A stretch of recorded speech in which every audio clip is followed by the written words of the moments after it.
Bonjour et bienvenue dans les émissions de Grandiflora. Alors aujourd'hui, nous ne sommes pas dans un jardin, nous ne sommes pas dans notre jardin, et nous ne sommes pas dans un parc, nous sommes en pleine ville. Et nous avons plaisir de vous faire découvrir un thème qui a animé la ville de Nantes pendant tout l'été 2024, l'arbre dans la ville. Et je dois avouer qu'il y a des petits coups de cœur. Bonjour l'enfant Hybridus. Bonjour Pascal et bonjour à tous. J'ai le plaisir de vous accueillir à Nantes dans le cadre du voyage à Nantes. Merci pour l'accueil. Alors ton créateur Jean-François Fourtou a également créé la famille Hybridus que l'on a pu retrouver à l'hôtel de Châteaubriand, rue de Briord. Et bien entendu, la recherche de Jean-François Fourtou, c'est d'allier la nature et l'humain dans des environnements minéraux. C'est exact, et vous pouvez vous balader dans Nantes et tomber nez à nez avec plusieurs œuvres qui utilisent le bois et la sculpture pour créer des discussions autour de la place de la nature dans la ville. Excellent, ça donne envie d'en savoir plus. Eh bien, je vous conseille de vous diriger vers la place Gralin pour rencontrer le chef d'orchestre du voyage à Nantes, Monsieur Jean Blaise. Il saura vous en dire plus sur toute la réalisation estivale 2024. Génial, merci. Allons à la rencontre de Jean Blaise. Jean, bonjour. Bonjour, ça va? Très bien, merci beaucoup. Merci de prendre ce temps de nous expliquer ce qu'est le voyage à Nantes. Donc, alors cette année, l'édition 2024 se termine, l'arbre dans la ville. Alors, avant d'approfondir, voilà, ces beaux monuments que l'on a derrière nous et ces belles œuvres que l'on a derrière nous, alors expliquez-nous un petit peu le voyage à Nantes. Quelle est l'origine? Quel est le côté passionnant de ce projet? Parce que ça fait une douzaine d'années, ça fait 12 ans, mais il faut revenir encore en arrière, mais je vais être très, très court parce que le voyage à Nantes, c'est la suite d'une aventure autour de la création artistique, de la culture, qui date de 1985. D'accord. Et donc vous étiez à l'origine également Oui, bien sûr. Oui, excellent. Ah oui.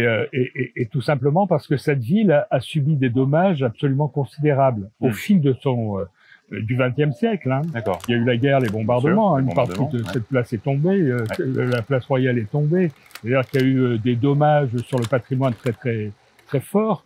Bon, il y a eu les comblements de la Loire et de l'Erdre qui ont défiguré la ville. Absolument. Alors que ça devait être une ville hallucinante. La Venise de l'Ouest. Incroyable. Absolument. Il y a eu la fin des chantiers navals. C'est-à-dire toute l'économie, toute l'identité de la ville disparaît aussi. Et laisse des friches. Bon. Et quand Jean-Marc Ayrault, en 89, est élu maire de Nantes, j'ai travaillé avec lui auparavant justement à Saint-Herblain, quand il était maire là-bas, et il m'a demandé de revenir avec lui. Et il va s'appuyer sur la créativité, sur la création artistique, sur la culture, pour redonner une image à la ville. Excellent. Qui a perdu son identité.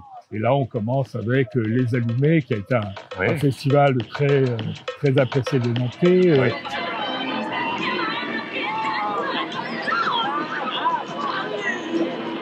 Une ville, la nuit, Nantes, qui s'ouvre au monde, accueillant des artistes et intellectuels venus d'ailleurs.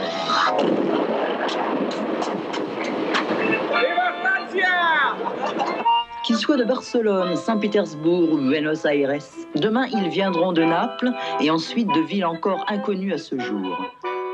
Ensuite, la création du lieu unique. Ensuite, la création d'estuaires, c'est-à-dire ces œuvres tout au long des deux rives de l'estuaire de la Loire, qui montraient l'attachement des deux villes, la relation entre les deux villes. Donc ça, c'était pas un voyage à Nantes, ça, c'était avant. C'était avant. Moi, j'étais directeur du lieu unique et on a créé estuaire au lieu unique. D'accord.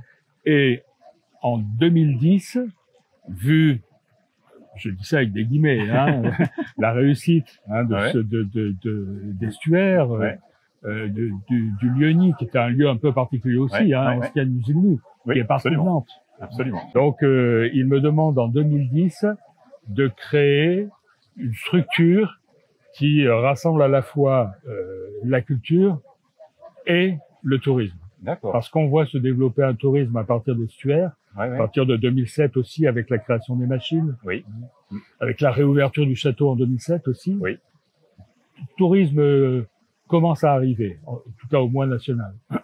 Et là, donc, on crée le voyage à Nantes avec cette idée que on va montrer la ville à des gens de l'extérieur à travers la création artistique, à travers l'interprétation de la ville par des artistes, de grands artistes ou des artistes jeunes. Ou voilà. Et donc, le voyage à Nantes, c'est repérer dans la ville ce qui nous apparaît être singulier, appartenir vraiment à Nantes, dire vraiment son esprit, son identité, des monuments, des sites, des lieux, des perspectives, des images, des ambiances. Voilà. Et se demander quel artiste que nous connaissons, D'accord. et nous sommes allés les repérer dans le monde entier. Ah, c'est ça. Il y a un gros travail avant. Oui. Donc en fait, mais depuis très longtemps aussi. Vous décidez le thème de manière collégiale avec la municipalité, avec l'agglomération, je sais pas. Avec mon équipe. Avec votre équipe, pardon. Très bien. Donc, la municipalité nous fait confiance. Ah, c'est parfait ça. Et donc en fait, avec votre équipe, alors vous piochez les idées comment en fait? C'est parce qu'il y a eu un thème à un moment donné qui est passé dans les informations et vous êtes dit hop là. Non, on fait vraiment des repérages. D'accord. On est 5 à faire les repérages. D'accord. On marche dans les villes, on fait 20 km par jour. Et à certains endroits, à certains moments, au début on n'avait pas de thématique. La thématique c'est la ville, point. Ouais. Voilà, rien d'autre. D'accord. Et à certains moments, à certains endroits, on se dit tiens, cette ouverture là, par exemple, à côté de la Cigale, c'est bizarre. Ça fait quoi là? Pourquoi? On commence à étudier et puis on commence à se demander quel artiste masculin ou féminin peut le mieux considérer cette ouverture dans la ville. Voilà. C'est colossal comme travail. Parce que ça veut dire que vous avez une maîtrise de ces artistes qui sont disponibles dans le monde entier en fait. Dans le monde entier. Et l'un d'entre nous dit peut-être que un tel serait vraiment bien là. Oui, c'est pas idiot. Ok, voilà. Donc on dit ok, d'accord, on fait ça.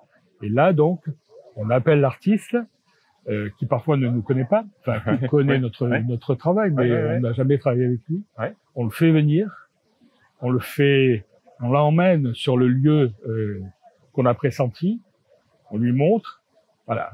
Et puis on revient le lendemain, et puis on lui fait visiter toute la ville, pour qu'il s'imprègne aussi de l'esprit. Et puis 10 jours après, il nous renvoie une esquisse.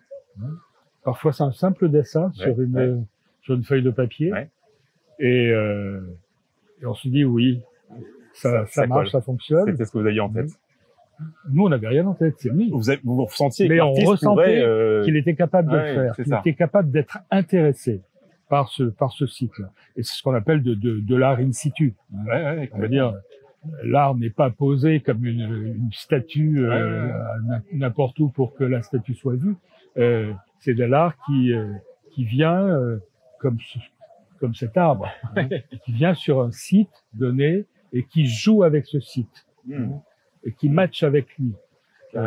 Alors quand c'est des œuvres aussi dérangeantes et spectaculaires que cet arbre, c'est éphémère. On va pas imaginer laisser Bien sûr. Mais parfois, on imagine que ça peut être pérenne. Alors, ce n'est pas avant que vous décidez les œuvres pérennes. C'est quand l'œuvre est là, vous vous dites ce serait dommage qu'elle parte.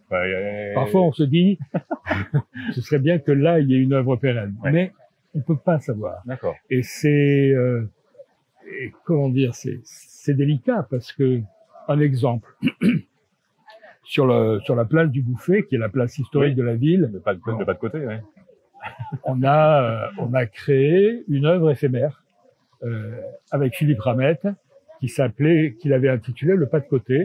Cet homme qui le représente lui en costume, bien cravaté, un pied sur le socle et l'autre dans le vide. Bon, avec comme titre Nantes, éloge du pas de côté.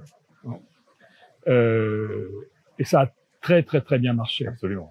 Tout le monde venait se faire photographier. Quand il y avait une victoire du FC Nantes, on venait sous la statue porter le pied, qui est devenu tout doré d'ailleurs, à force d'être frotté. C'est comme ça qu'Ira Rome, ça en fait. Complètement.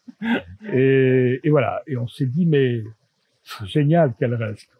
Je suis allé voir Johanna Roland, qui m'a regardé, qui a réfléchi, et qui m'a rappelé, qui m'a dit OK. Voilà. Et donc on y est allé. Et là, on a reconstruit la statue en bronze, puisqu'elle était en résine, pour qu'elle puisse rester, pour qu'elle puisse durer. Donc voilà, c'est ça le jeu. Et on peut jamais affirmer cette œuvre sera pérenne, celle-ci non, jamais.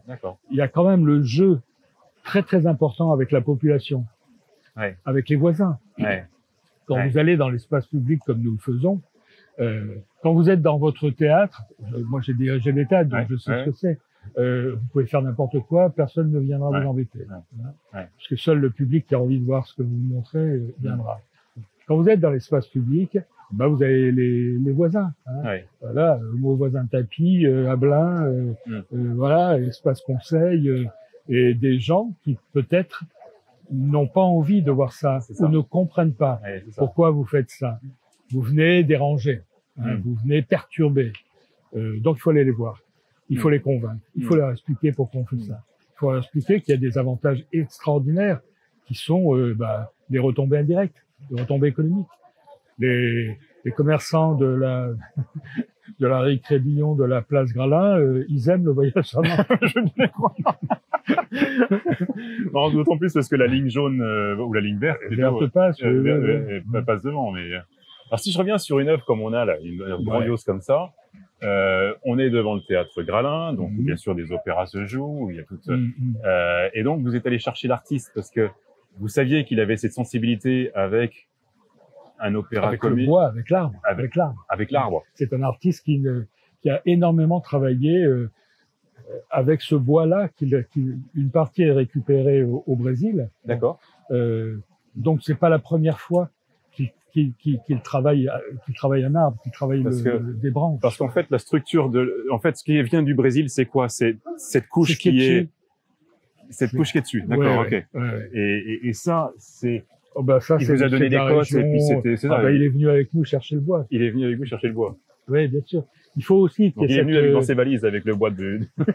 On l'a fait venir par tableau. J'imagine. Mais voilà, il faut aussi qu'il y ait cette envie, cette complicité avec l'artiste. Ah oui. Parce que l'artiste lui-même va évoluer. Peut-être que Enrique, quand il est arrivé ici, il a imaginé que l'arbre allait par là-bas. Hein. Bon. Et puis ensuite, il a posé son concept en quelque sorte. Et là, on peut imaginer ce qu'on veut, hein, de toute façon. Ça, c'est ça qui est génial. Ah bah, complètement. Moi, quand je l'ai découvert la première fois, je pensais que c'était l'arbre qui attaquait le théâtre. C'est le cas. Parce que quand j'ai lu après la description comme quoi c'était le rappel de l'œuvre. Oui, mais ça, c'est la définition de l'artiste. Il fait surgir cet arbre et fracasser la place. Complètement. Et ça a été le plus difficile à réussir. Ah oui. Et puis ensuite, l'arbre va essayer de fracasser l'opéra. Vous dites le plus difficile à réussir parce qu'il fallait retrouver les galets, ou c'est que vous avez vraiment déchaussé les galets? On a vraiment déchaussé les galets. Il va falloir les remettre. Ah oui, il faut les remettre en place. Voilà, donc tout ça, c'est une aventure. Ah oui. Et c'est une création. C'est-à-dire, ce qu'il a fait là, il l'a pas fait ailleurs. Ah oui. Et voilà, mais bon, j'avais travaillé avec lui au Havre aussi. Donc voilà, et c'est réussi quand tout d'un coup il y a cette espèce de perturbation de l'espace et de l'air de la ville qui fait qu'on n'est plus dans Nantes, on est dans une autre ville. Et ce qui est très important aussi pour nous, évidemment, on travaille pour faire venir des touristes et il y en a de plus en plus. Mais les touristes ne viendraient pas si ce que nous faisons à Nantes n'était pas juste. Donc pour nous, les Nantais, le voyage à Nantes, le voyage des Nantais, le voyage intérieur, il est très important. D'accord. Et souvent, les Nantais m'arrêtent quand ils me reconnaissent. On vient de voir tout de suite. Pour me dire, oui, c'est mieux que ce que tu as fait l'année dernière. Bon. Vous disiez, là, on rentre dans l'œuvre, on se rend compte de sa dimension par rapport à notre échelle. C'est extraordinaire. Qu'est-ce qui se passe après avec cette œuvre? Parce que l'artiste qui l'a fait une première fois, peut-être qu'il va se dire...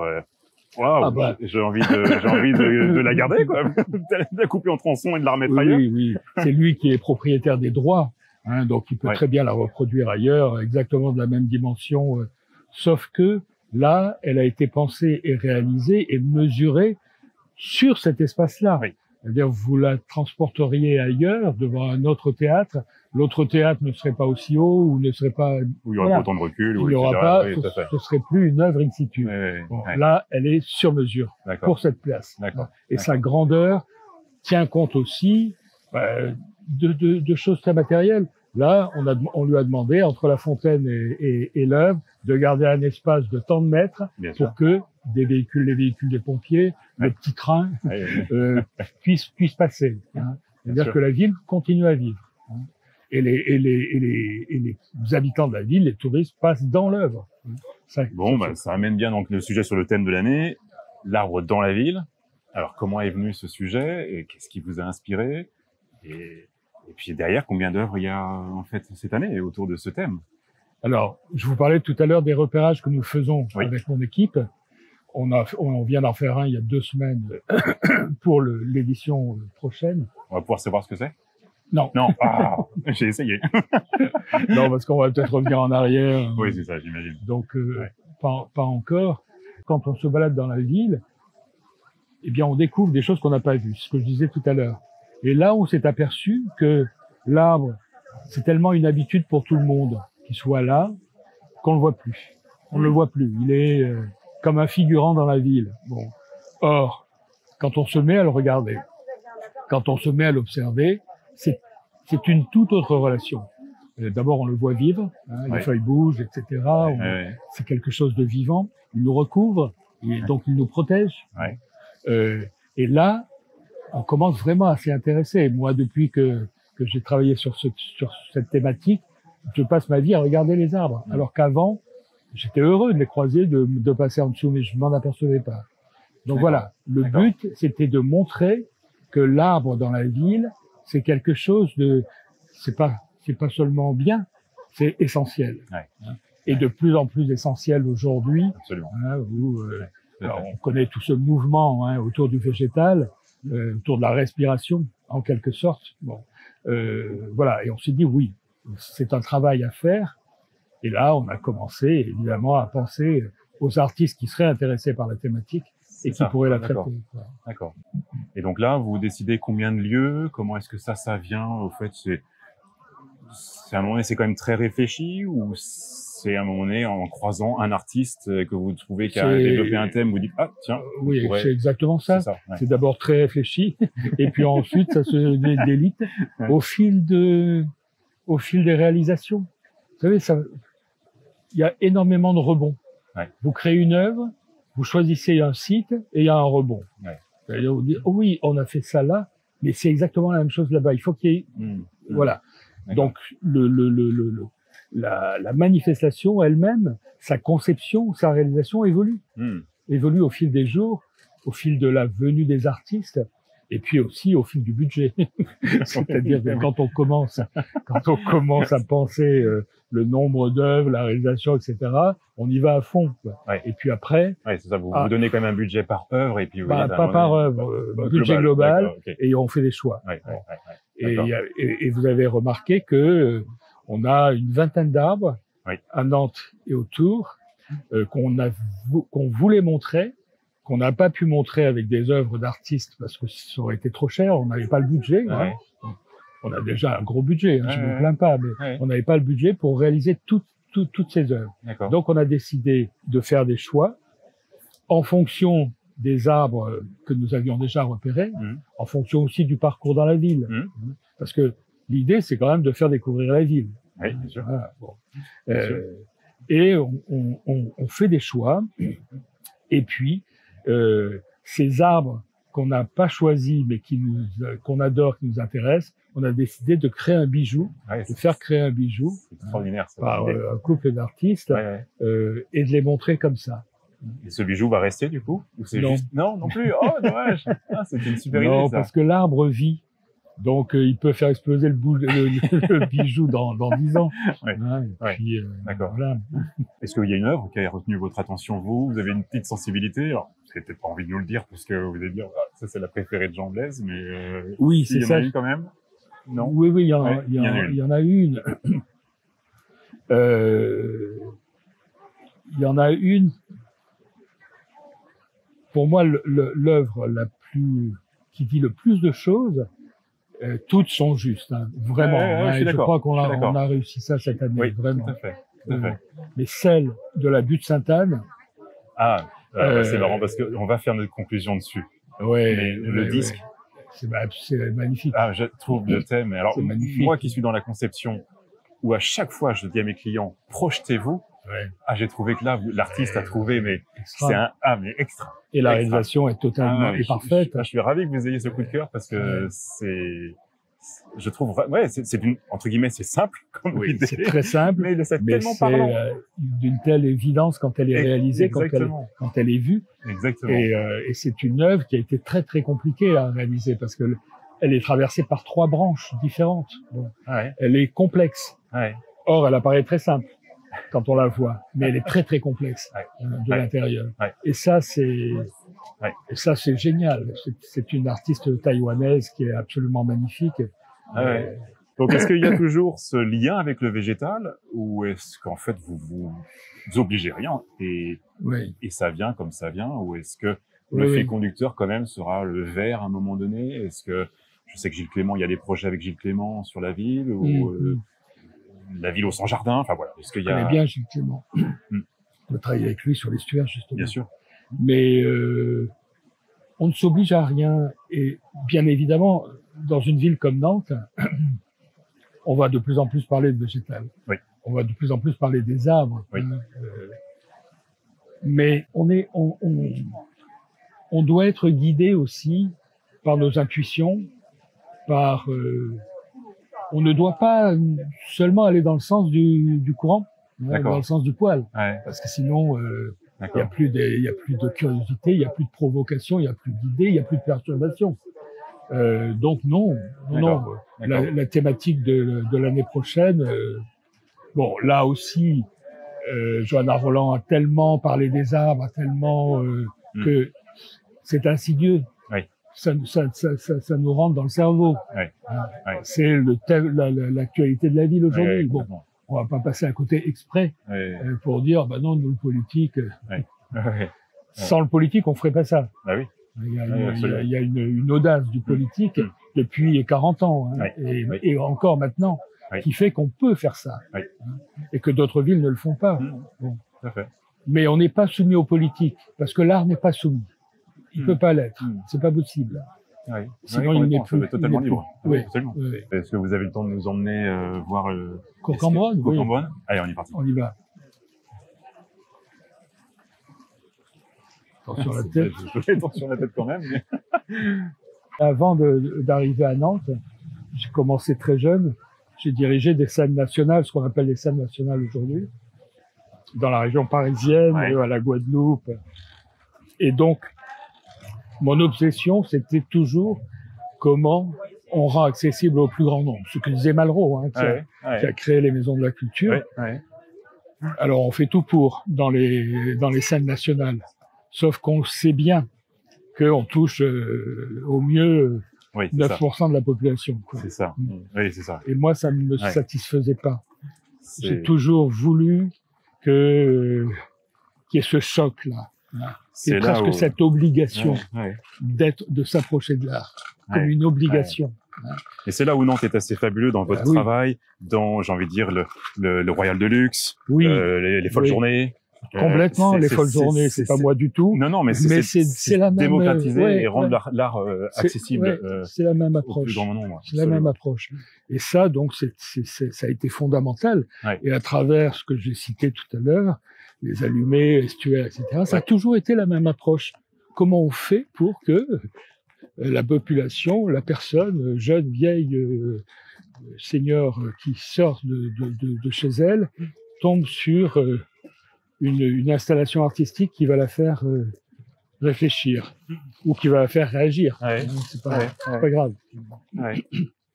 Alors là, on se dirige vers une œuvre que je trouve moi absolument magique pour de multiples raisons. Alors après, vous allez me donner vous votre raison, mais déjà quand j'ai lu l'origine, c'est un peu de retrouver le côté qu'il y avait dans les navires d'autrefois. Ce dessin des cales, ce dessin des donc c'est un escalier qui reprend cette manière, ces voûtes, et qui emmène vers un arbre qui est tellement lié à la ville de Nantes et à l'histoire de Nantes. C'est le Magnolia grandiflora. Alors bien entendu, j'en parle avec passion. Vous connaissez.